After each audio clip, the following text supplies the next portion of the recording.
dari target.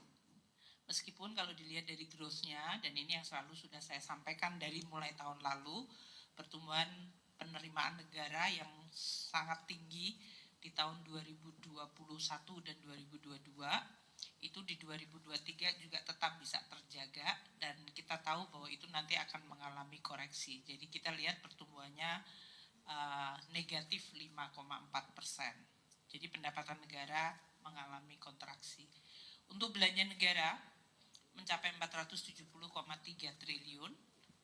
Ini artinya 14,1% dari pagu sudah dibelanjakan, dan ini tumbuh cukup tinggi, yaitu 18,1% year on year, Januari dan Februari sampai pertengahan Maret. Posisi APBN masih mengalami surplus 22,8 triliun atau 0,1% dari PDB, dengan keseimbangan primer juga surplus 132,1 triliun. Kita akan masuk mengenai lingkungan ekonomi dan kemudian dampaknya terhadap kinerja dari APBN kita. Pertama, mengenai lingkungan ekonomi. Dari sisi global, kita semuanya melihat untuk Amerika Serikat ada berita yang relatif baik, yaitu ekonominya relatif resilient meskipun peningkatan dari suku bunganya luar biasa tinggi dalam jangka waktu yang sangat cepat. Sehingga waktu itu di tahun-tahun sebelumnya Amerika diperkirakan bisa mengalami hard landing. Sekarang sudah terlihat bahwa Amerika perekonomiannya cukup resilient, bahkan soft landing diperkirakan bisa dicapai. Namun kondisi perang masih tidak membaik. Kita semuanya tahu eskalasi yang terjadi di semua bagian dunia. Di Ukraina terhadap Rusia, kejadian di Rusia yang baru weekend kemarin, dan kemudian juga bagaimana Amerika dan negara-negara Eropa bersitegang secara geopolitik dengan blok RRT maupun Rusia. Kita lihat untuk Jepang juga mengalami kondisi tantangan kebijakan ekonomi yang tidak mudah. Bagaimana mereka bisa menghindarkan negative rates, dan kita juga lihat kondisi perekonomian RRT menjadi perhatian karena perlemahan yang terjadi dan terutama dari arus modal asing yang selama ini menjadi salah satu faktor untuk mendukung pertumbuhan ekonomi Cina mengalami pelemahan karena isu geopolitik. Jadi memang geopolitik sangat mempengaruhi. Dan di sisi lain di Eropa, Jerman masih belum mengalami perbaikan meskipun kita melihat ada sedikit perbaikan, adanya business mood-nya membaik. Nah, kita melihat bahwa geopolitik ini akan menjadi faktor yang masih sangat dominan. Karena geopolitik dan termasuk perang itu enggak, kalau orang Jawa tidak pakai woro-woro. Biasanya ya begitu terjadi dan dampaknya langsung mempengaruhi kepada perekonomian dunia. Dan kita lihat dalam hal ini yang perlu untuk kita waspadai.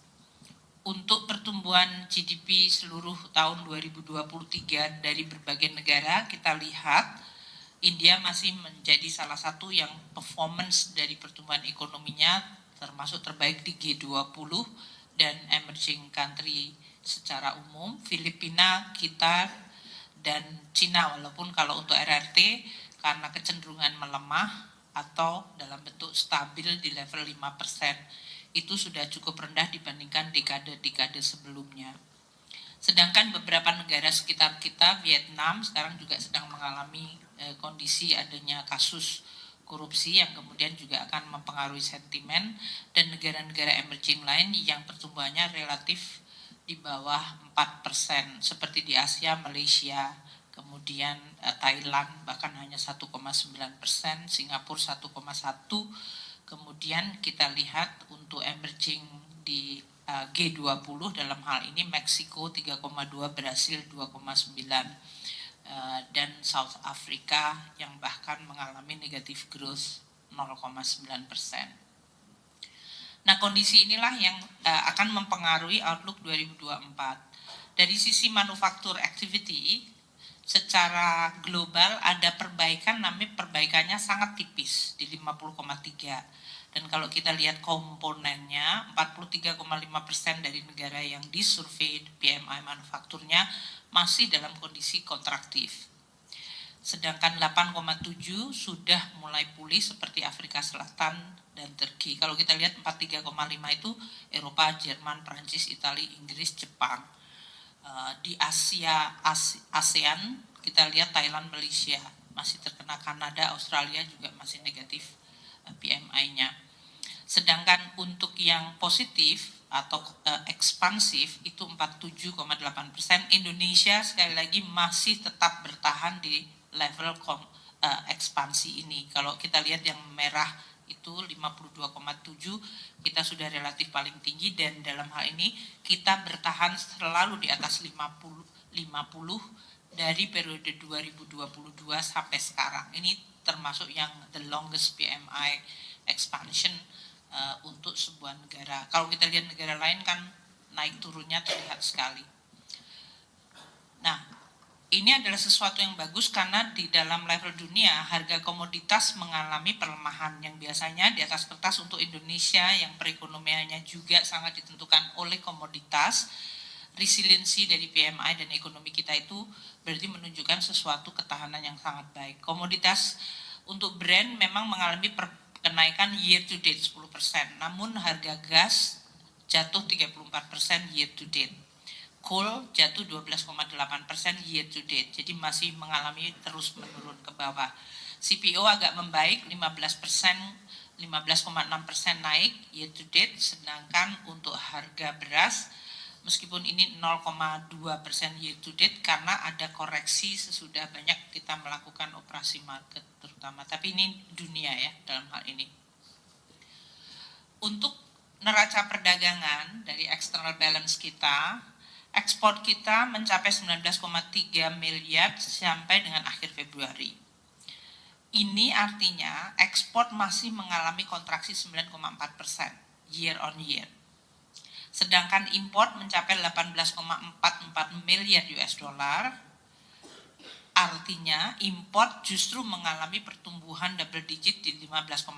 Maka kalau Anda lihat surplus neraca perdagangan walaupun tetap surplus mengalami penurunan yang cukup tajam karena tadi ekspornya kontraksi sementara importnya mengalami double digit growth. Levelnya tetap surplus yaitu 19,31 dikurangi 18,44, namun dari sisi level surplusnya dibandingkan tahun lalu menurun dari 9,28 ke 2,87 miliar US dollar. Nah, ini yang perlu untuk kita waspadai dari sisi external balance resiliency kita. Inflasi di Indonesia termasuk yang relatif tetap terjaga baik, rendah. Year to date inflasi kita 0,41. Untuk year on year-nya 2,75%. Dan dari komponen inflasinya terlihat di sini bahwa untuk headline inflation-nya yang tadi 2,75 YoY atau 0,41 year to date. Untuk core inflation masih relatif stabil di 1,68. Kemudian untuk administered price, harga-harga yang dijaga oleh pemerintah atau diatur pemerintah, kontribusinya 1,67. Jadi semuanya masih rendah dan stabil di bawah. Sedangkan yang memberi kontribusi untuk inflasi kita agak naik di bulan Februari ini seperti terlihat di sini adalah volatile food. Terutama kita lihat untuk harga beras, meskipun kita lihat untuk periode Maret sudah mulai agak melandai. Dan beberapa komoditas ini menjelang hari raya biasanya juga mengalami kenaikan seperti telur ayam, daging, minyak goreng, bawang putih, dan gula pasir, serta daging sapi. Nah, ini yang perlu untuk kita waspadai karena inflasi dari terutama harga pangan itu langsung mempengaruhi daya beli masyarakat terutama menengah bawah. Ini yang perlu untuk kita perhatikan. Banyak langkah-langkah yang dilakukan termasuk dari APBN untuk mendukung kementerian lembaga untuk memperbaiki dan menstabilkan harga supaya masyarakat tetap bisa affordable terhadap harga pangan tersebut. Dari sisi agregat demand, prospek pertumbuhan kita dari jangka pendek masih cukup kuat dan resilient.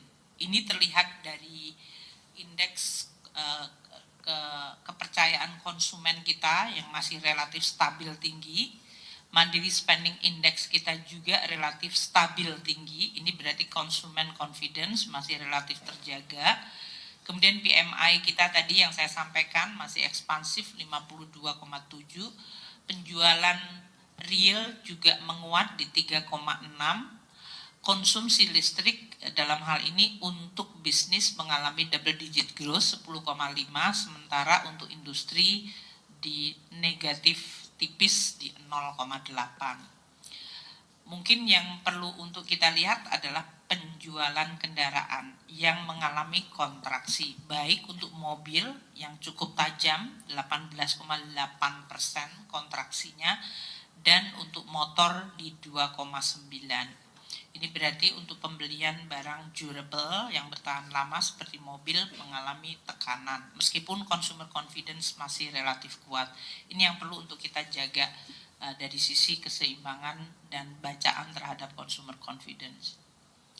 Untuk kondisi pasar keuangan, kita lihat ya, meskipun Amerika menaikkan suku bunga sangat tinggi dalam jangka yang sangat pendek dan higher-nya cukup lama, for longer, kita itu masih mengalami stabilitas dari instrumen surat berharga negara kita. Kita lihat di sini ya, untuk US Treasury 10 tahun ya, mereka mengalami kenaikan yield, bahkan puncaknya di Oktober tahun lalu itu mencapai hampir mendekati 5%, sekarang di 4,26. Nah, Indonesia meskipun US Treasury mengalami lonjakan yang sangat tinggi tahun lalu dan tahun ini relatif tinggi, ini yang biru di kiri, Indonesia itu SBN-nya masih relatif terjaga baik. Sehingga bahkan spread-nya menurun, itu yang di kotak sebelah tengah tapi paling kiri itu adalah spread dari US Treasury dengan Indonesia yang local currency. Hanya 236 basis point. Ini termasuk yang paling rendah, kita hampir sama comparable dengan Filipina. Bayangkan untuk Brasil, perbandingan surat berharga negaranya Brasil dengan US Treasury untuk sama-sama 10 tahun itu sampai 678%. Ini pun sudah membaik, tadinya pada Desember 2022 mencapai 881. Tahun lalu sudah turun di 649, sekarang naik lagi di 678. Artinya Brasil kalau untuk mau pinjem dengan surat berharga yang dibandingkan dengan Amerika Serikat, dia membayar 6,7% lebih tinggi karena ini spread ya, dibandingkan US Treasury yang 4,26. Indonesia Filipina sama dengan 236. Dan kita lihat India yang juga tadi pertumbuhannya bagus, dalam hal ini spreadnya juga bisa ditekan di 279 basis point.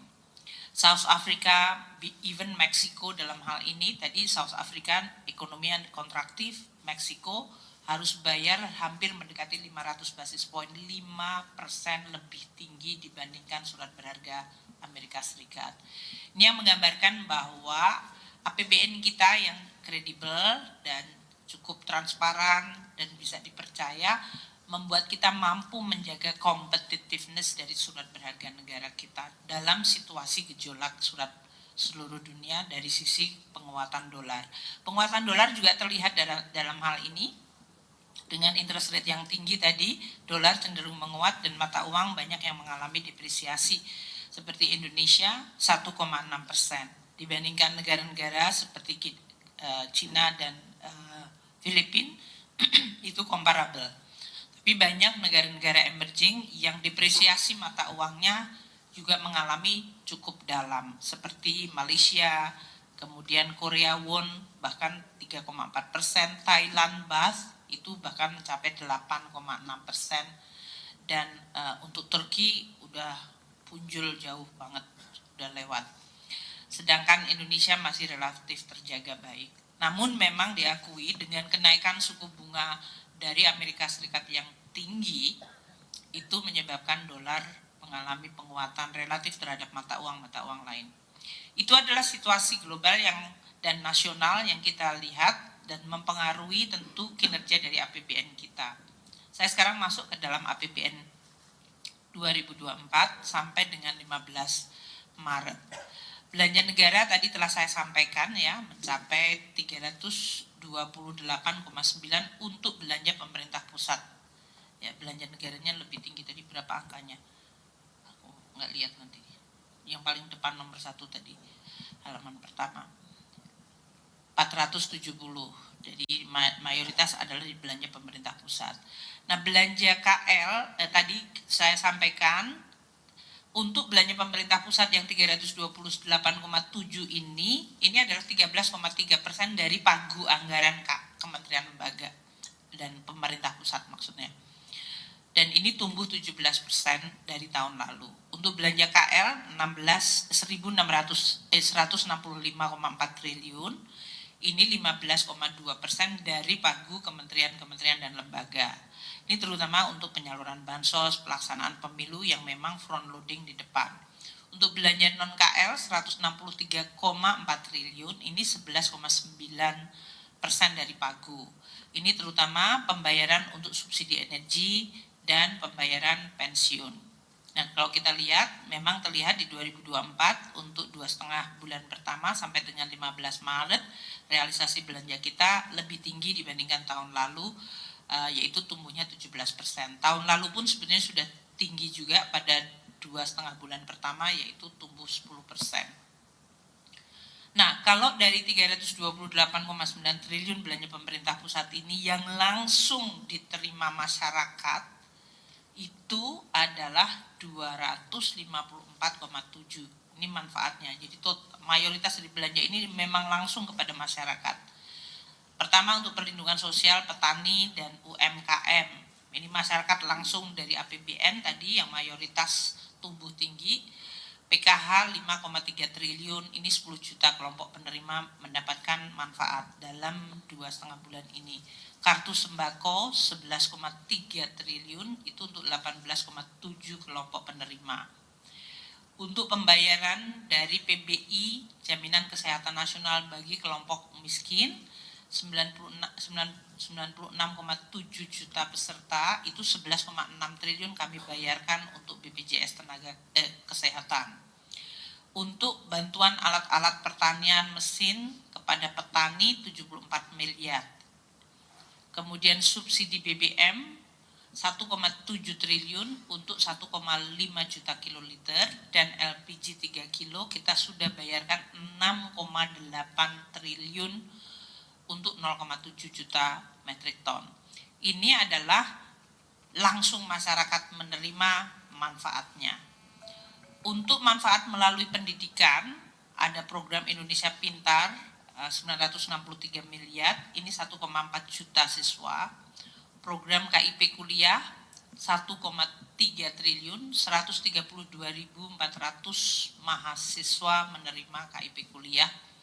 BOS untuk sekolah-sekolah yang dikelola oleh Kementerian Agama, karena itu vertikal, 4,4 triliun untuk 4 juta siswa, dan biaya operasi untuk perguruan tinggi 765 untuk 197 perguruan tinggi negeri.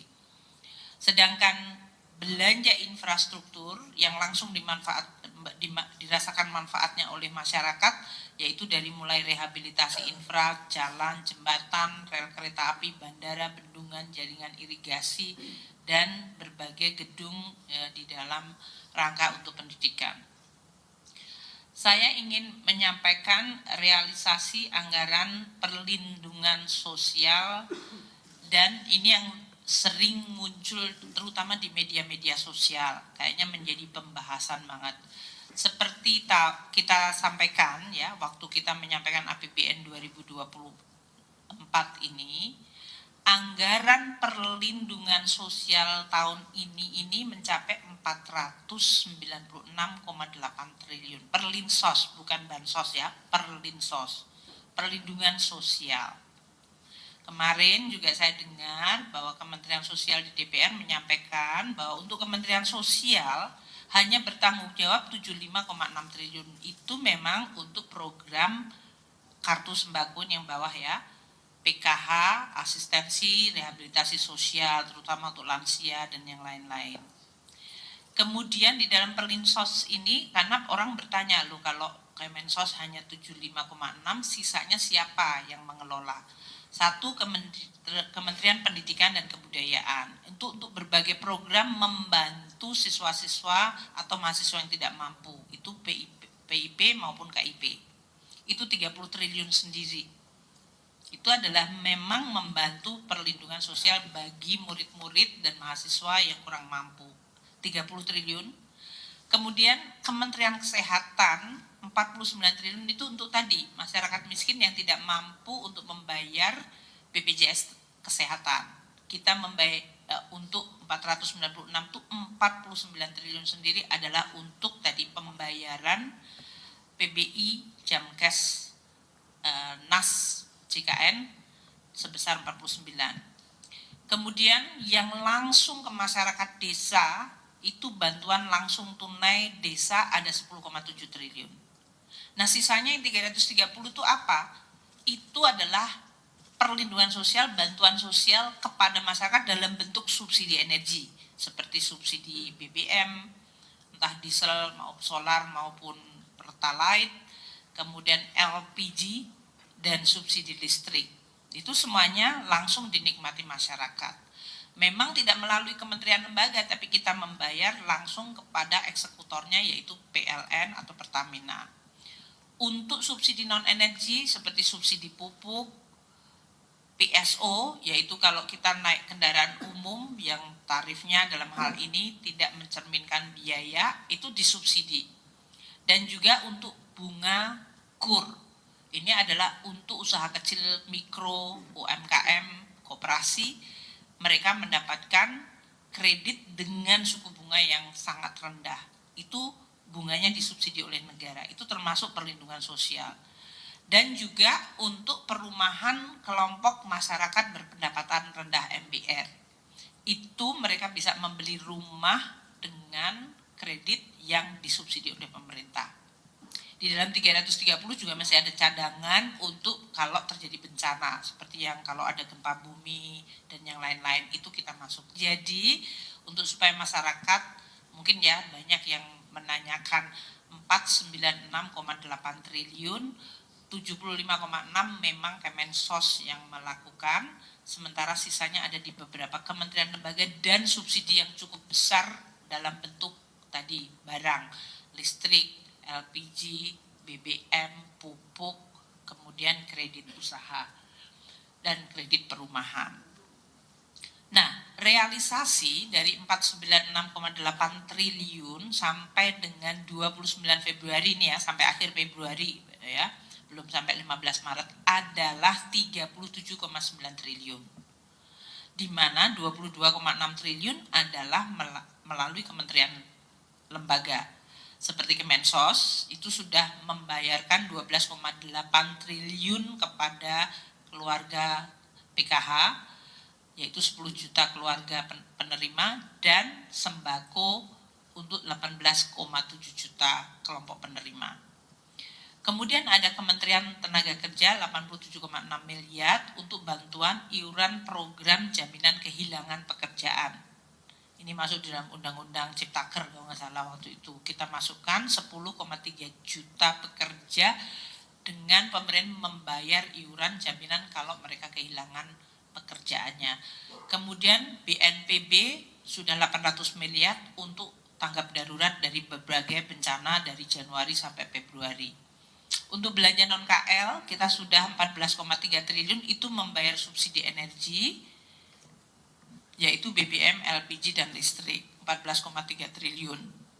Kemudian subsidi non-energi, yaitu untuk subsidi resi gudang, itu 400 miliar. Untuk 0,4 miliar, bukan 400 miliar. Sedangkan untuk transfer 0,9 triliun itu dalam bentuk bantuan langsung tunai di level desa. Dalam hal ini, penerimanya adalah 903,9 ribu kelompok penerima. ini, tapi yang mengeksekusi adalah pemerintah daerah.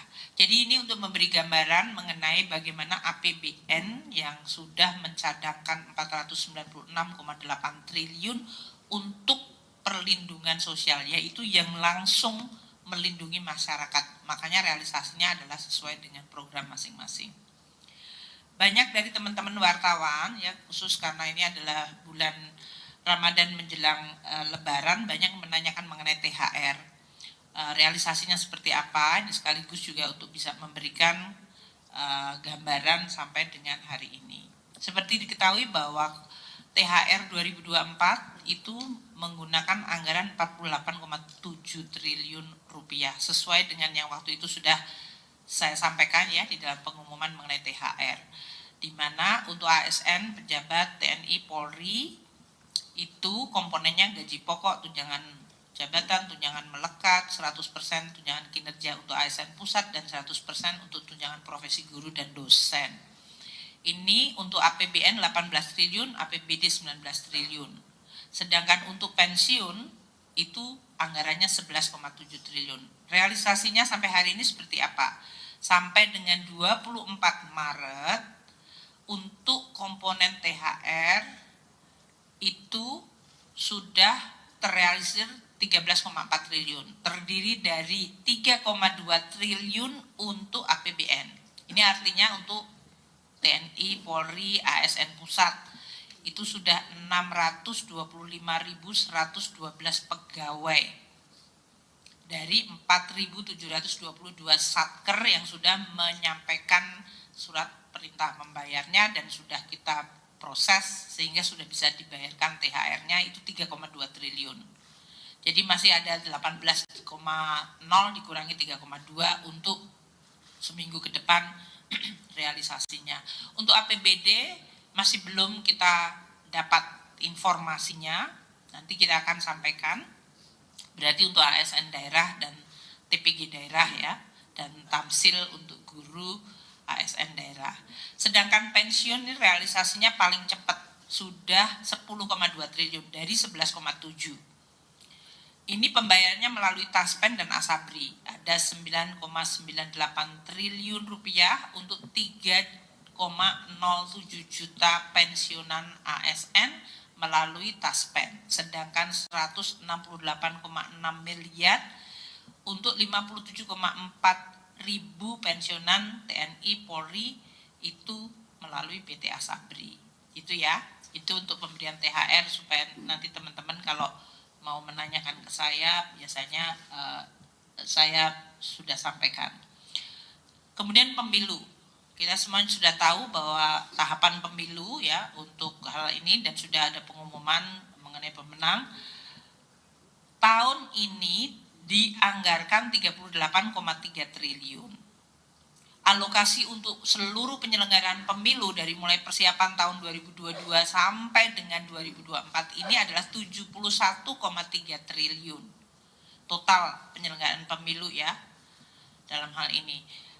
Nah, untuk tahun ini yang 38,3 triliun sudah direalisasikan 23,1 triliun rupiah. Ini artinya 60,3%, karena memang pemilunya kan 14 Februari kemarin. Jadi memang belanjanya memuncak pada Januari Februari sampai dengan pemilihan suara. Oleh karena itu memang front loading terjadi 60,3% atau dari pagu 38,3 triliun rupiah. Ini untuk KPU Bawaslu sendiri 21,2 triliun sudah membelanjakan sampai dengan 29 Februari lalu. Sedangkan untuk KL lain termasuk untuk Polri, pengamanan, pemenuhan almatsus, pelaksanaan berbagai tahapan seperti keterbukaan informasi, layanan penanganan pengaduan dan berbagai kelengkapan untuk penyelenggaraan pemilu dari berbagai kementerian itu tadi itu 1,9 triliun sendiri dari 14 KL yang relevan. Kemudian yang sering juga ditanya oleh teman-teman wartawan adalah IKN. Seperti diketahui tahun ini anggaran IKN di APBN adalah 39,3 triliun. Total belanja untuk IKN dari tahun 2022 Sampai dengan 2024 di dalam APBN kita itu 71,8 triliun. Tahun 2024 ini 39,3 triliun. Itu lebih besar dari tahun lalu yang 27 triliun, lebih besar dari tahun 2022 yang masih awal 5,5 triliun. Nah, dari 39,3 triliun tahun ini realisasinya adalah 2,3 triliun rupiah atau baru 5,8% dari pagu anggaran 39,3 triliun. Total IKN seluruhnya selama 3 tahun ini 71,8 triliun. Nah, siapa yang membelanjakan dalam hal ini? Pagu 36,4 triliun itu terutama untuk PUPR, pembangunan kawasan Istana Negara, Kemenko, dan berbagai gedung-gedung yang dibangun, pembangunan tower untuk ASN, untuk pertahanan keamanan, dan rumah tapak untuk pejabat menteri dalam hal ini, jalan tol IKN, jembatan IKN, bandara VVIP, penataan dan penyempurnaan kawasan bendungan Sepaku untuk air minum dan embung KIPP dan pengendalian banjir, serta rehabilitasi hutan dan lahan di sekitar IKN. 1,9 triliun adalah klaster untuk non-infrastruktur. Ini berbagai macam anggaran untuk perencanaan, koordinasi, laporan, kegiatan pemetaan dan pemantauan, evaluasi, dukungan pengamanan, dan operasional dari otoritas IKN yang sudah dibentuk. Sekarang saya akan masuk ke transfer ke daerah. Seperti diketahui bahwa transfer ke daerah itu hampir sepertiga dari belanja pemerintah pusat. Melalui APBD kita membantu pemerintah daerah dalam menjalankan tugas fungsinya. Tahun 2024 ini sudah dilakukan realisasi transfer ke APBD sebesar 141,4 triliun rupiah. Ini artinya naik sangat tinggi, yaitu 20,5% dibandingkan tahun sebelumnya. Apa saja yang meningkat? DAU, kita sudah transfer 83,9 triliun dibandingkan tahun lalu yang 77,9. Ini artinya naik 7,7%. DAK non fisik itu naik ke 30 triliun dari tahun sebelumnya yang 14,6. Jadi naiknya lebih dari 2 kali lipat, yaitu 105,5%. Ini kalau kita lihat untuk DAK fisik dan DAK non fisik itu kenapa terjadi lonjakan? Karena Kementerian Dikbud Ristek menyampaikan penyaluran rekomendasinya itu jauh lebih cepat.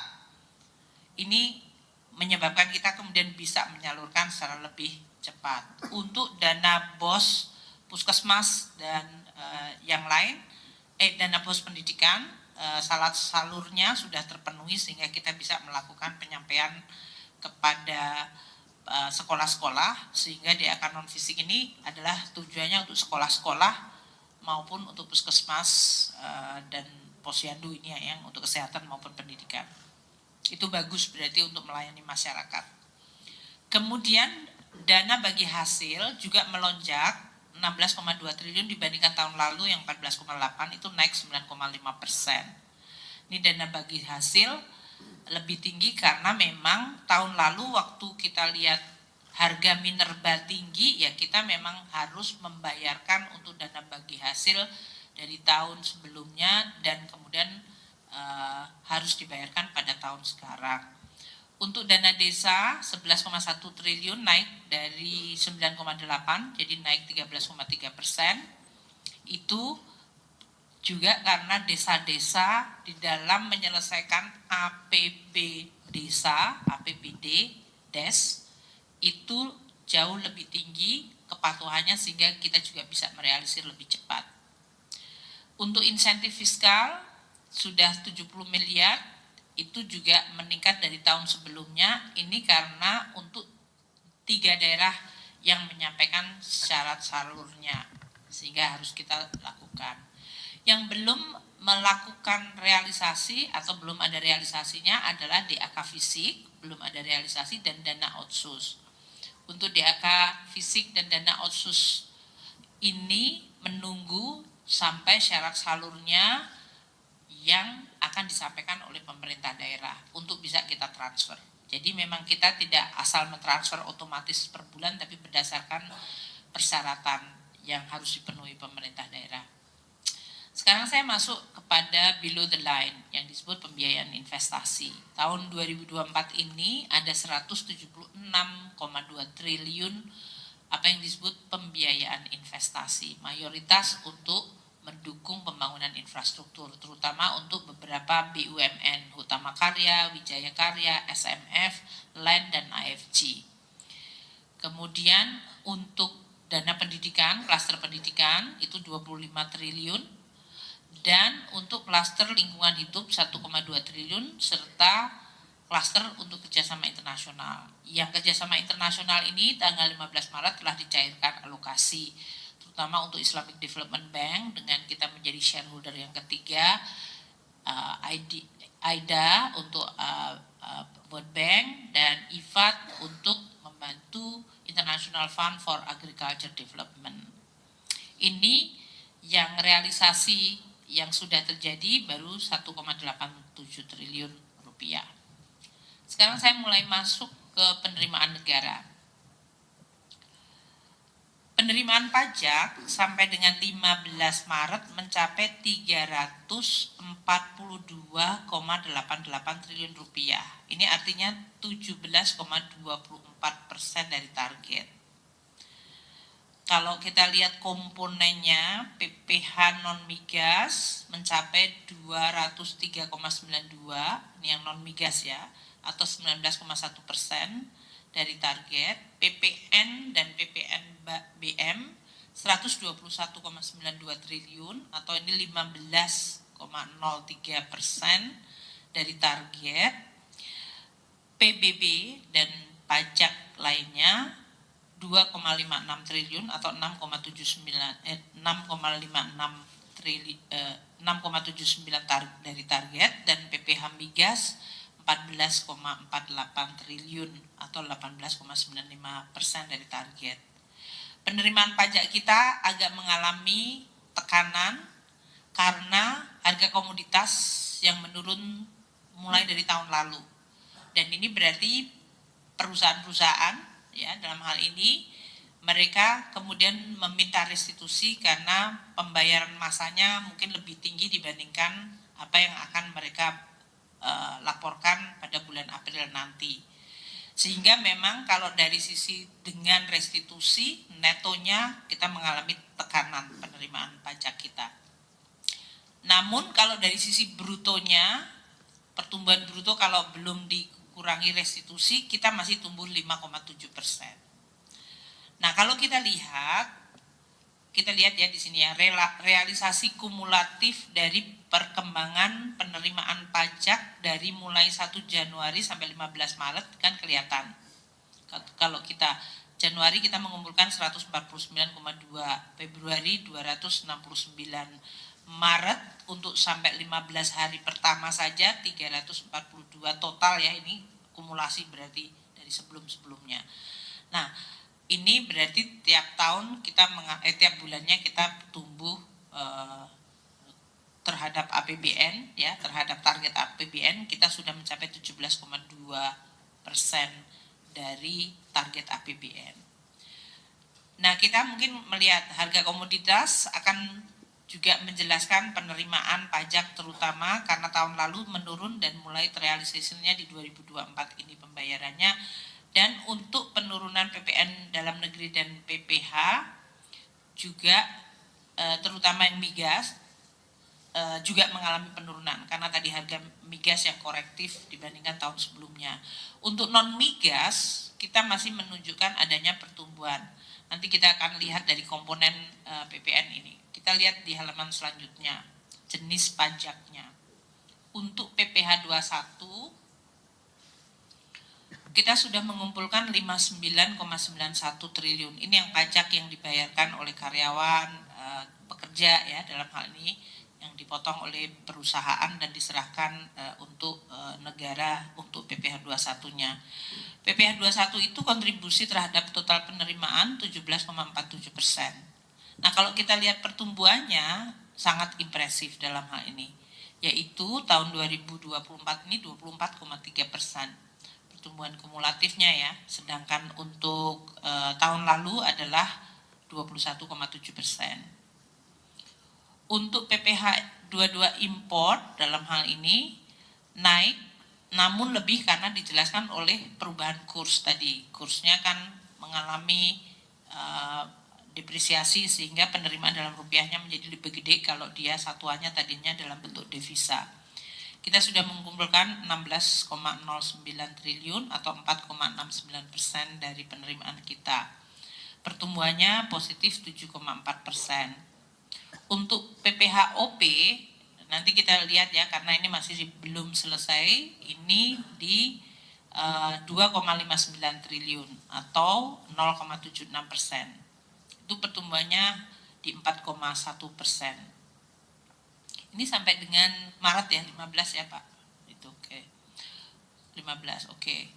Untuk PPH badan, ini yang tadi saya sampaikan, mengalami koreksi yang cukup tajam karena tadi mereka kemudian melakukan restitusi karena ada masalah karena komoditas tadi harganya 55,91 triliun atau 16,31%.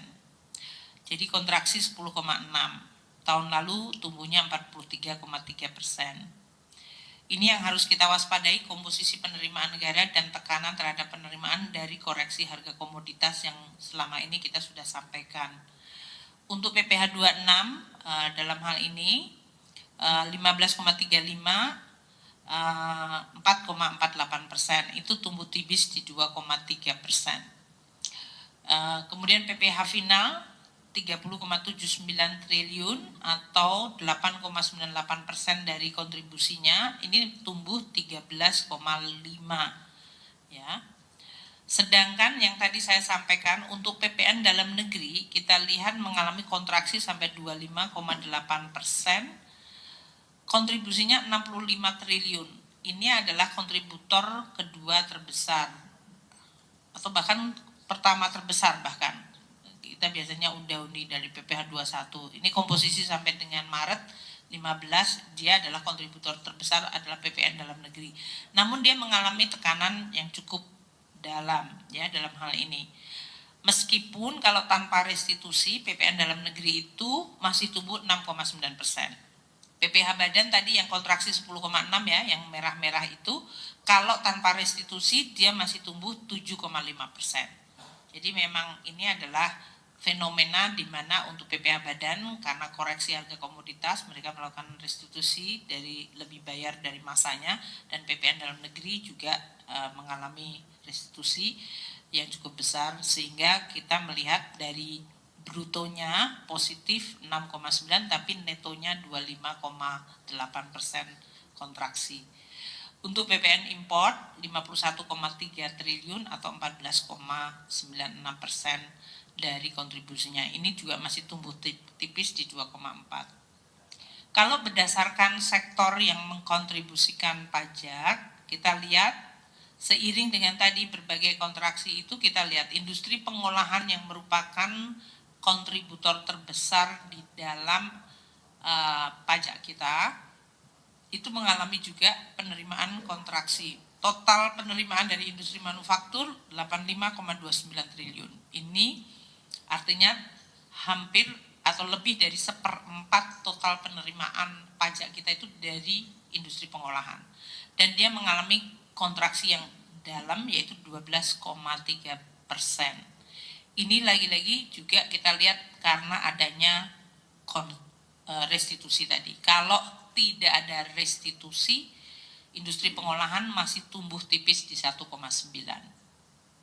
Untuk perdagangan yang penerimaannya 81 triliun atau 24,35%, kedua terbesar, juga sedikit mengalami negatif growth di 0,2%.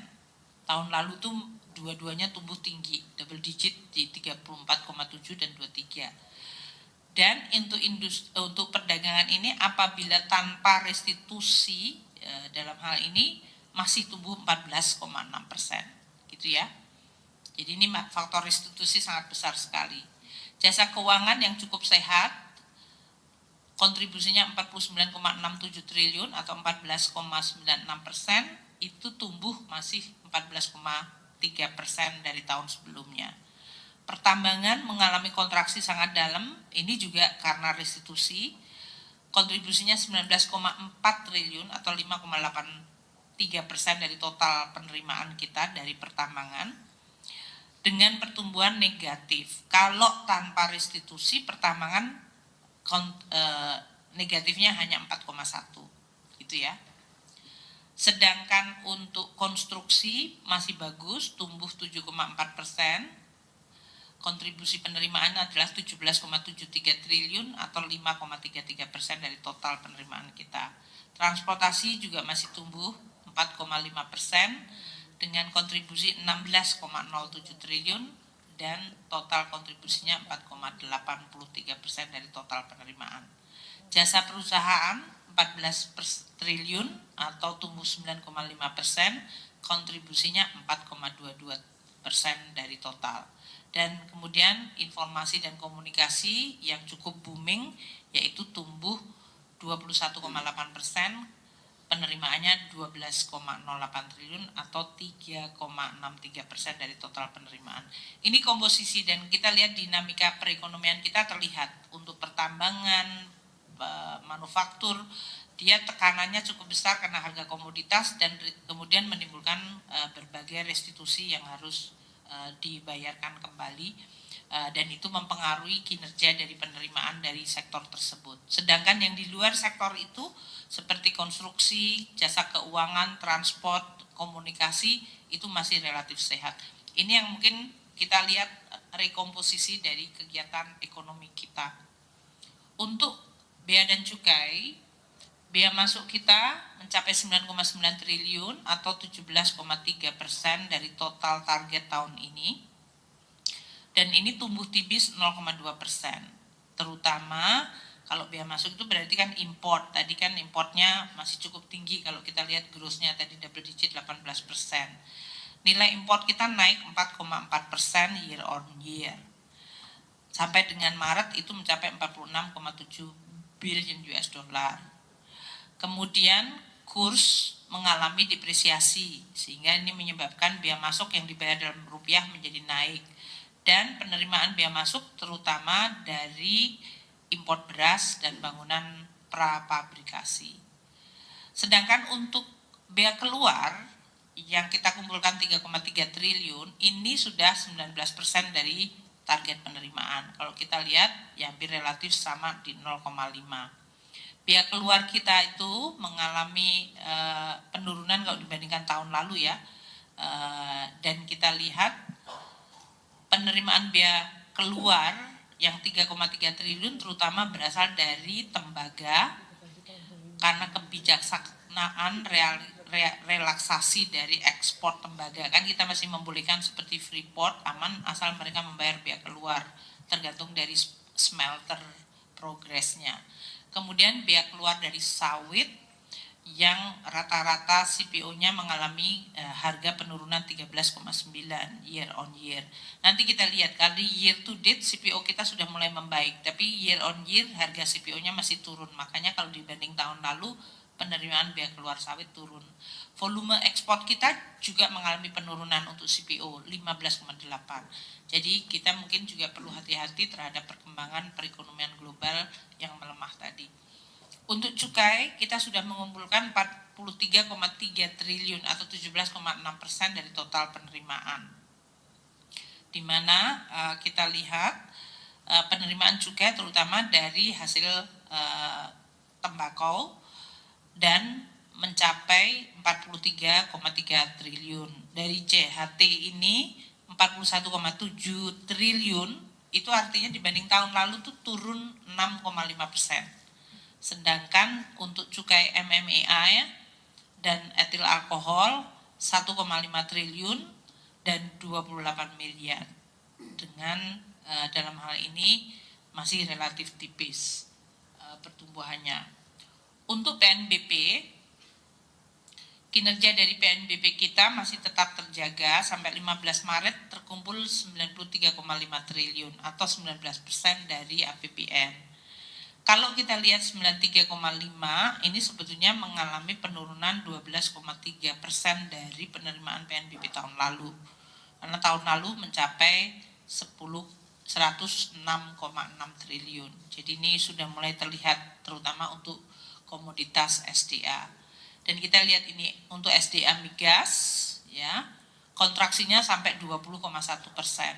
Karena migas itu selain harga ICP-nya turun, liftingnya juga turun, sehingga memang penerimaan kita kemudian mengalami penurunan 20%, menjadi hanya 17,8 triliun. Tahun lalu itu 22,3 triliun. Untuk SDA non migas ya, SDA non migas ini juga mengalami penurunan karena harga batu bara dan volume produksi batu bara juga menurun. Kita lihat penurunannya cukup tajam, 38,7%, yaitu hanya 22,4, tahun lalu itu 36,6 triliun rupiah. 22,4 triliun itu 23% dari target APBN.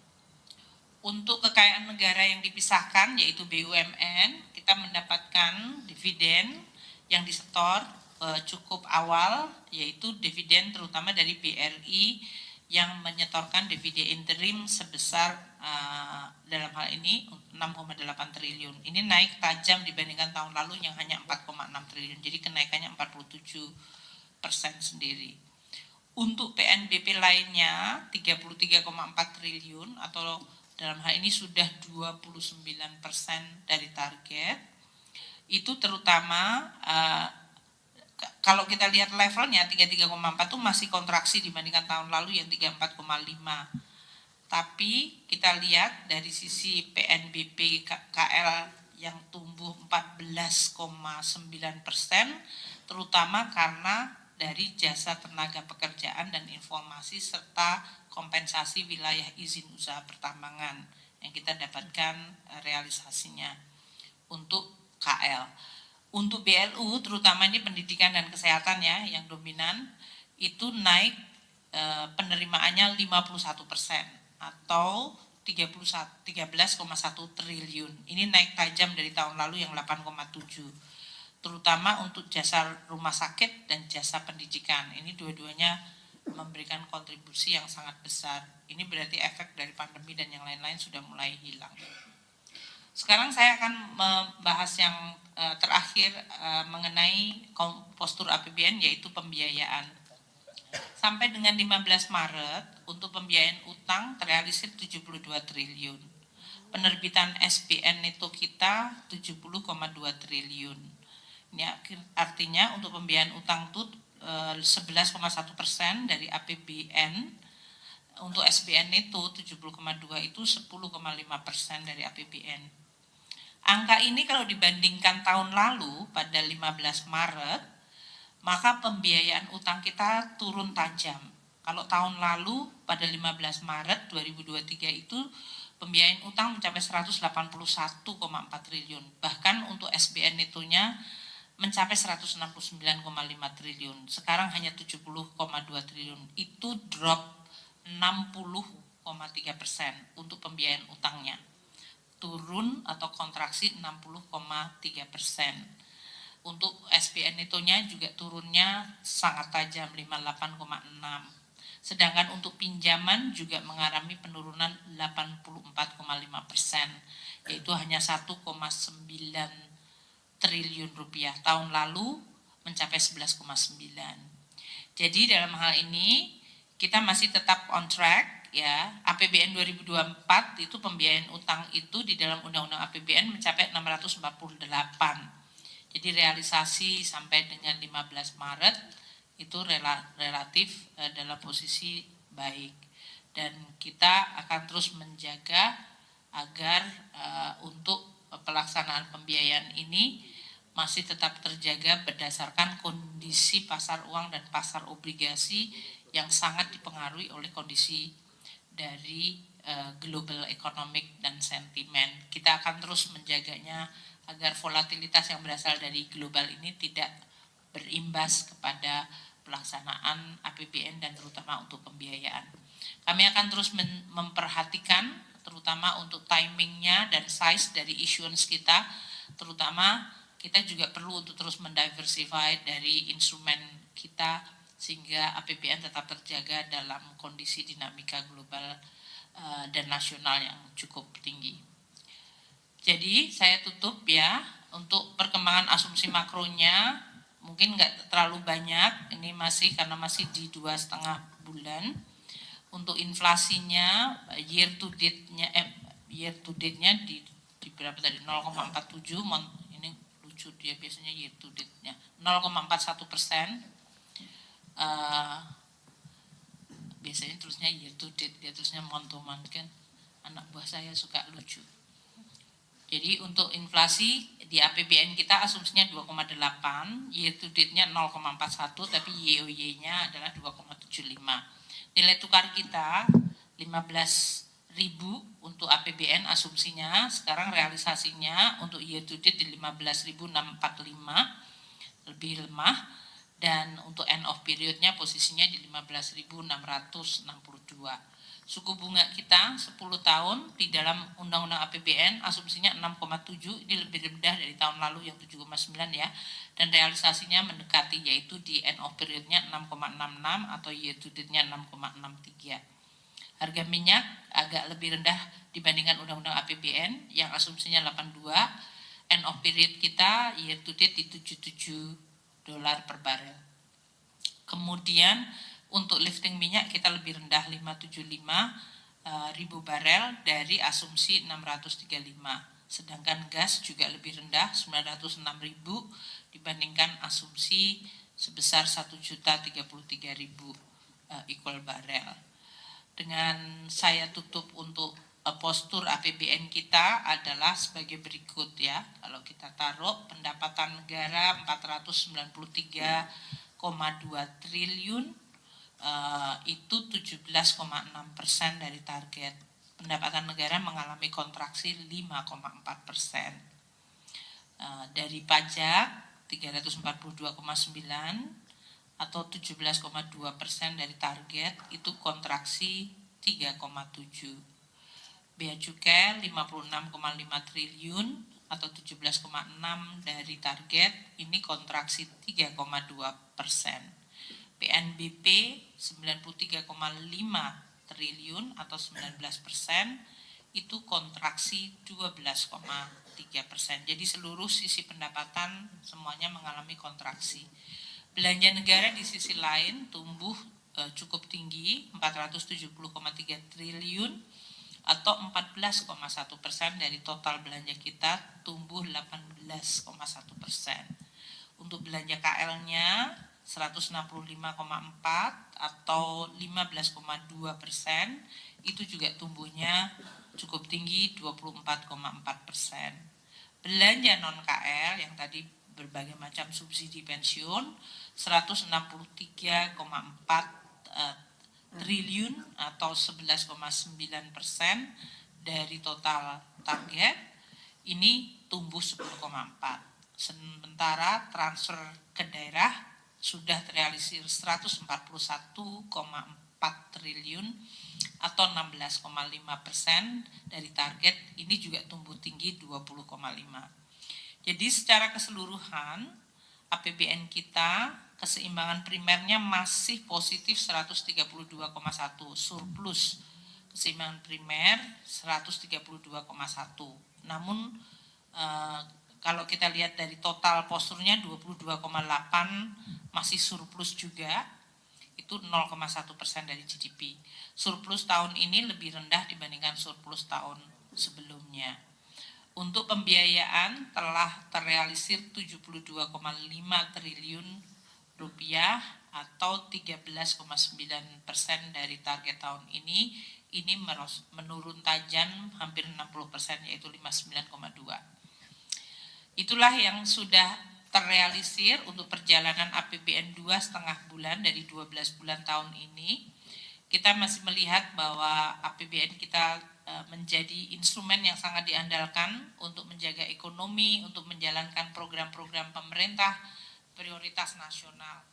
Jadi saya tutup, risiko dari global akan terus kita pantau karena dia menjadi faktor yang terus membayangi kondisi perekonomian nasional dan pelaksanaan APBN. Beberapa yang seperti saya sampaikan tadi, geopolitik, kebijakan mengenai suku bunga, kinerja ekonomi negara-negara maju, kemudian isu perubahan iklim, kemudian digital teknologi, aging population, itu semuanya akan menjadi faktor yang harus kita terus amati dan kita harus jaga agar pengaruhnya kepada ekonomi kita bisa kita mitigasi.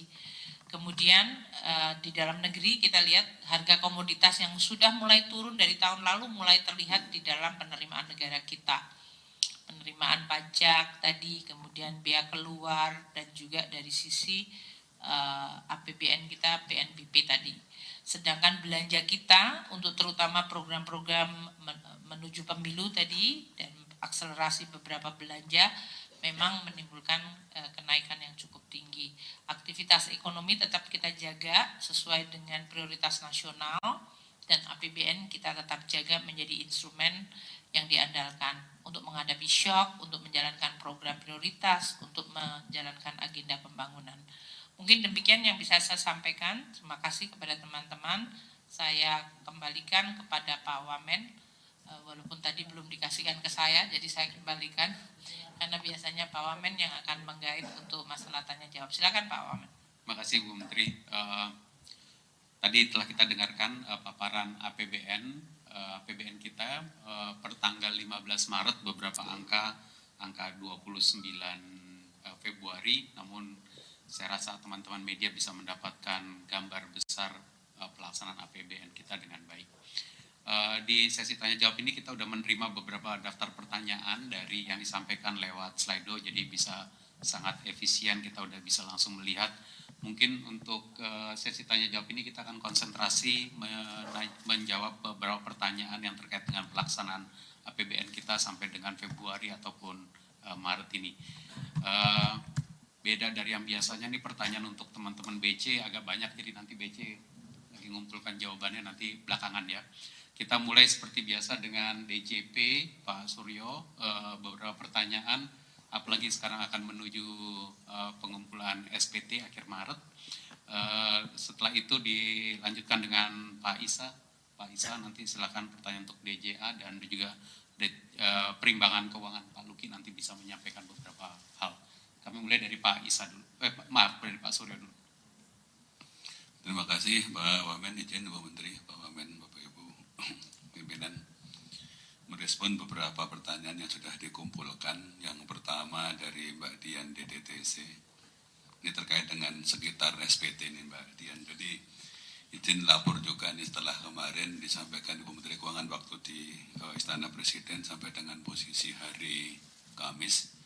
Nah ini saya laporkan juga posisi sampai dengan tanggal 24 Maret, jadi semalam jam 11 malam, dari target WP yang wajib SPT 19.273.374 yang sudah disampaikan sampai dengan semalam 10.160.503 SPT atau tumbuh 8,24% dibanding dengan tahun 2023, yaitu 9.386.834 SPT. Kemudian sekaligus saya juga update di sini bahwa yang menyampaikan secara elektronik filing 8,98.943.498 atau naik sekitar dari tahun kemarin 8.159.639, jadi relatif sebagian besar SPT disampaikan melalui e-filing dan juga e-form 970.169 SPT. Sedangkan yang manual masih ada, kami juga terima sebanyak 246.826 SPT. Pertanyaan yang terkait dengan SPT yang lain, bagaimana mengoptimalkan mengenai penyampaian SPT ini sampai dengan tanggal 31 April 2024, 31 Maret 2024 terkait dengan SPT orang pribadi. Kami akan terus membuka layanan di luar kanton terkait dengan hari libur dan juga hari Minggu, tanggal 21.30 kami akan tetap buka. Kemudian di sisi yang lain kami juga menguatkan saluran-saluran kanal yang dapat kami sampaikan untuk berkomunikasi dengan wajib pajak. Termasuk juga kalau teman-teman wartawan mendapatkan email dari saya gitu ya, yaitu salah satu upaya kami untuk mengingatkan para wajib pajak mengenai jatuh tempo SPT PPh orang pribadi di tanggal 31 Maret 2024 ini. Kalau sudah menyampaikan, tolong email saya diabaikan. Dan saya juga nitip satu hal, teman-teman wartawan, saya sering mendapatkan informasi dan laporan mengenai upaya-upaya penipuan dengan mengatasnamakan Direktorat Jenderal Pajak. Nah ini yang mungkin perlu juga disampaikan kepada masyarakat bahwa kami bukan ignore dalam artian jangan hiraukan kalau tidak berasal dari djp.go.id atau pajak.go.id.